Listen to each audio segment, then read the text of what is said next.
leen di déranger de par leur posture man duma média bu ñuy jënd kenn jënduma démb kenn duma jënd tey te waa Pastef war nañu am kersa ñëw ci nguur ñu naan dañoo supprimer un média comme 7TV comme Sen TV war nañu am kersa xam naa ni bu ñu gëmmee seeni bët dinañu am inconfort. On a payé de tout pour respecter charte démocratie tey koo gis ku li Pastef dafa saf sàpp ci suñuy média et qu'est-ce qu'on nous reproche de ne pas faire de la propagande. Qu'est-ce qu'on nous reproche d'être équidistant. Qu'est-ce qu'on nous reproche d'avoir été neutre. Un média doit être neutre.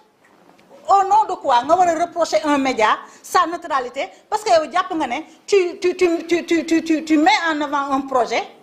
Ce projet-là xëy na ça doit être le Coran ou la Bible. Non, c'est un projet politique. C'est un projet politique. mu am ñu ci am conviction gëm ko mu am ñu ci amul conviction gëmuñu ko loolu citoyen bi la. Le média yoonam nekku ci. Maintenant ñu indi benn nouvel ordre de la communication. Il faut être sur les plateaux, il faut être des agences de communication. Man duma agence de communication ou kenn. C'est ma voix là, personne ne peut l'éteindre jusqu'à l'extinction du soleil. Sama voix kenn mënu ko éteindre. Ce n'est pas par une simple note qu'on va nous rayer de la carte. Ce matin dama doon seetaan El Malick mu wax bu am solo mu ne bi ñu ne ko dañoo dissoudre Pastef mu ne kenn dissoudre Pastef. Pour dissoudre Pastef nañu dem ci xolu nit ñi raxas fibre ba ca nekk.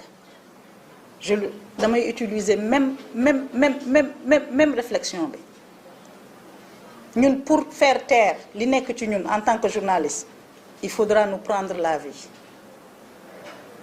Pour nous empêcher d'exister à travers des médias il faudra éradiquer tous les médias de ce pays-là.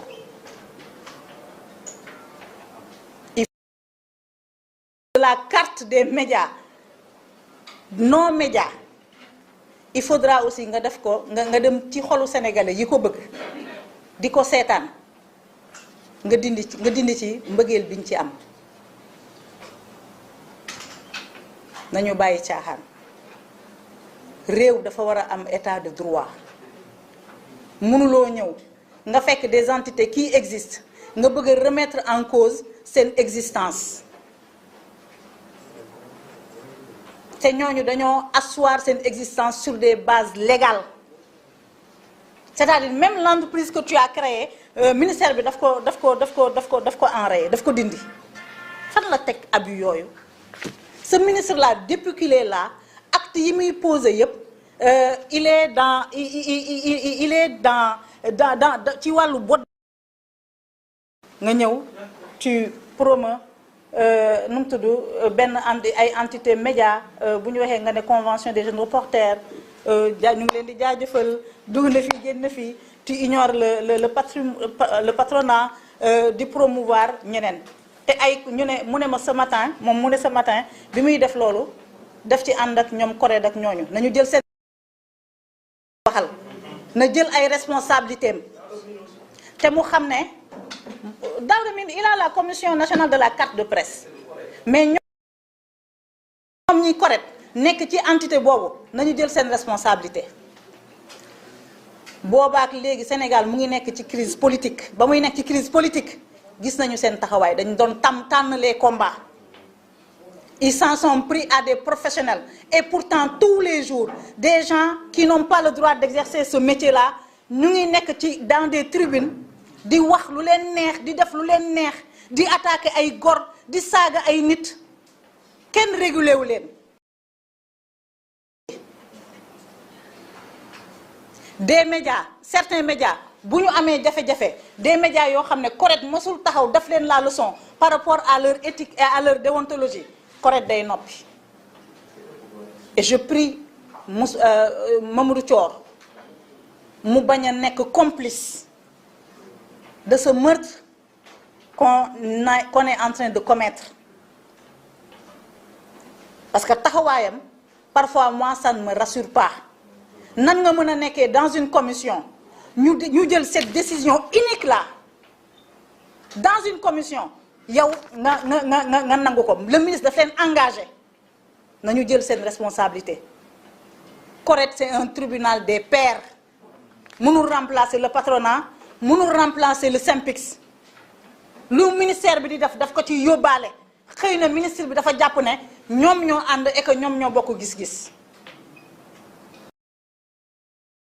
mënuñu ñëw décider pour des gens qui pratiquent et qui connaissent leur métier. La non-conformité, c'est par rapport à quoi? Par rapport au code de la presse.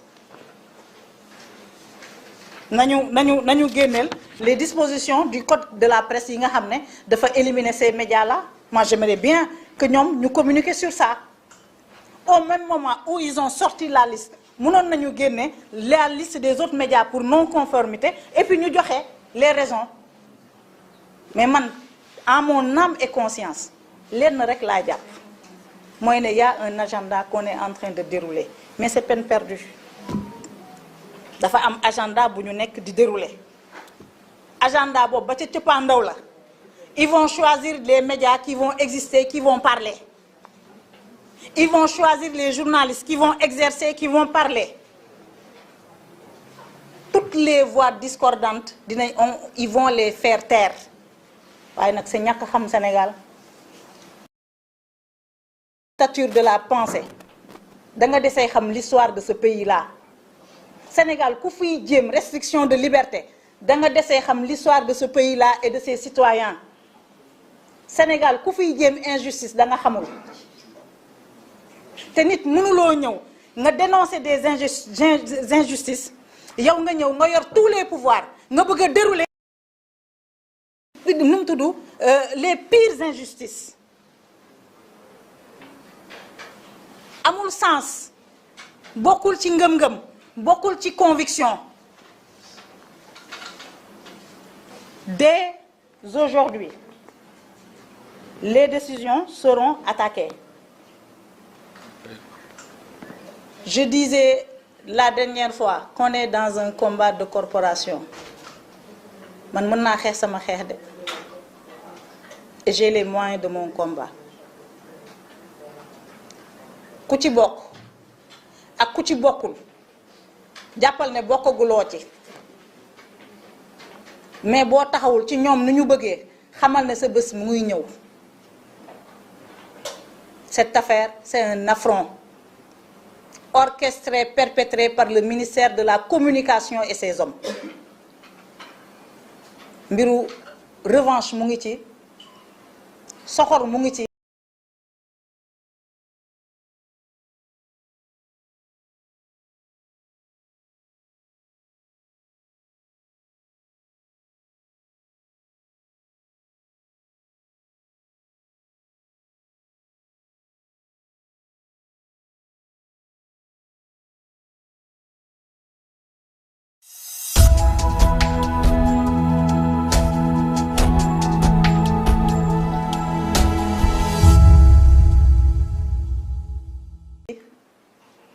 Cynisme mu ngi ci